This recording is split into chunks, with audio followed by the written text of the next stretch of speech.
दुनिया में आज रहनुमा अब कोई है कहाँ, इंसान आज खुशनुमा अब कोई है कहाँ। युवाज सियासत में आपसा कहाँ कोई, अच्छाई का यू रहनुमा अब कोई है कहाँ। आज जहां चुनाव के दौरान वोटर को लुभाने के लिए करोड़ों का खेल एक दिन में ही हो जाता है, वहीं श्री बाबू वोट तक मांगने नहीं जाते थे। बताया यह जाता है कि बिहार केसरी श्री कृष्ण बाबू चुनाव के दौरान प्रत्याशी के लिए तो छोड़ दीजिए, खुद के लिए भी वोट मांगने नहीं जाते थे। नमस्कार, मैं हूं सिंह आदर्श और मेरे साथ आप देख रहे हैं बिहारी करेजा। आज बात बिहार की सियासत के उस दौर की जब श्री कृष्ण सिंह जैसे व्यक्ति मुख्यमंत्री थे, जिन्होंने राजनीति में वो मापदंड स्थापित किए जो आज ढूंढे नहीं मिलते हैं। आइए बिहार की राजनीति के उस सुनहरे दौर की कुछ कहानी आपसे साझा करते हैं। बिहार की सियासत ने देश को कई ऐसे राजनेता दिए हैं जिन्होंने देश की राजनीति में अपनी अलग पहचान बनाई है। श्री बाबू उनमें से एक प्रमुख नाम है, जिनके आभा मंडल ने देश की राजनीति में ऐसे कई बड़े संदेश दिए हैं जिसकी चर्चा आज भी होती है। समाज आधुनिक होते जा रहा है, बहुत कुछ बदला है, लेकिन हम कहते हैं कि हमें वही पुराना श्री बाबू वाला बिहार चाहिए। और मैं उस पुराने बिहार की बात क्यों कर रहा हूं, ये आगे की बात सुन के आपको भी समझ में आ ही जाएगी। आज जहां चुनाव के दौरान वोटर को लुभाने के लिए करोड़ों का खेल एक दिन में ही हो जाता है, वहीं श्री बाबू वोट तक मांगने नहीं जाते थे। बताया यह जाता है कि बिहार केसरी श्री कृष्ण बाबू चुनाव के दौरान प्रत्याशी के लिए तो छोड़ दीजिए, खुद के लिए भी वोट मांगने नहीं जाते थे। दरअसल श्री बाबू 1946 में बिहार के सीएम बने थे और 1961 तक इसी पद पर बने रहे। उनसे जुड़ा यह किस्सा साल 1957 का है। उस वक्त वह शेखपुरा जिले के बड़भीगा से चुनाव लड़ रहे थे। उस दौरान उन्होंने अपने सहयोगियों से साफ कह दिया कि वो इस चुनाव में जनता से वोट मांगने नहीं जाएंगे।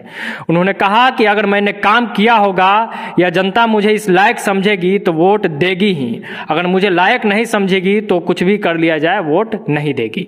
जहां आज के राजनीति में समाजवाद के नाम पर वंशवाद का पाखंड रचा गया है, पूरे परिवार को राजनीति में सेट कर देते हैं लोग, वहीं श्री बाबू एक बड़ा उदाहरण सेट करके गए थे।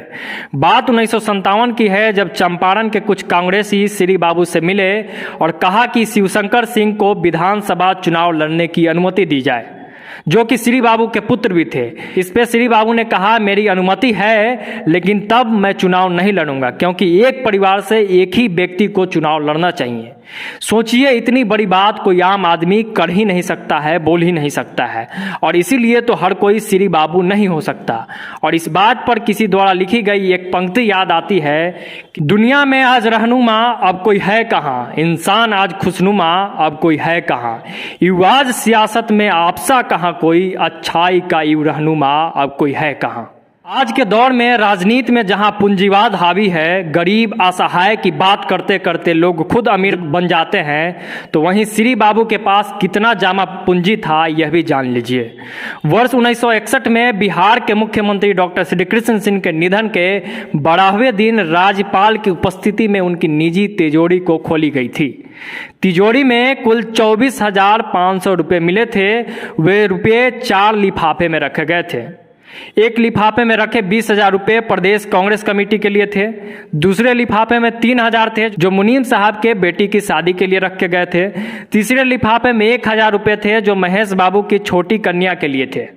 चौथे लिफाफे में 500 रुपये उनके विश्वस्त नौकर के लिए थे।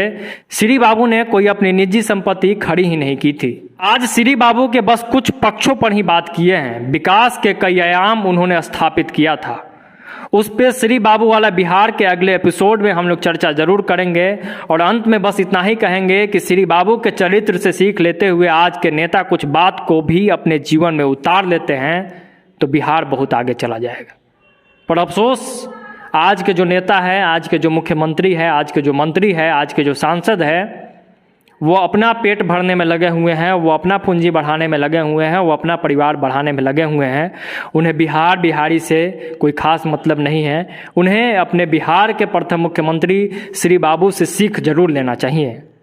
आज श्री बाबू के पुण्यतिथि है, तो टीम बिहारी करेजा के तरफ से बिहार के प्रथम मुख्यमंत्री को कोटि कोटि नमन रहेगा। बहुत बहुत धन्यवाद। बिहारी करेजा देख रहे थे आप। अगर हमें फेसबुक पर देख रहे हैं तो पेज को फॉलो कर ले, यूट्यूब पर देख रहे हैं तो चैनल को सब्सक्राइब जरूर कीजिएगा और इस वीडियो को ज़्यादा से ज़्यादा शेयर जरूर कीजिए। और अगला एपिसोड श्री बाबू पे हम लोग जल्द लाएंगे।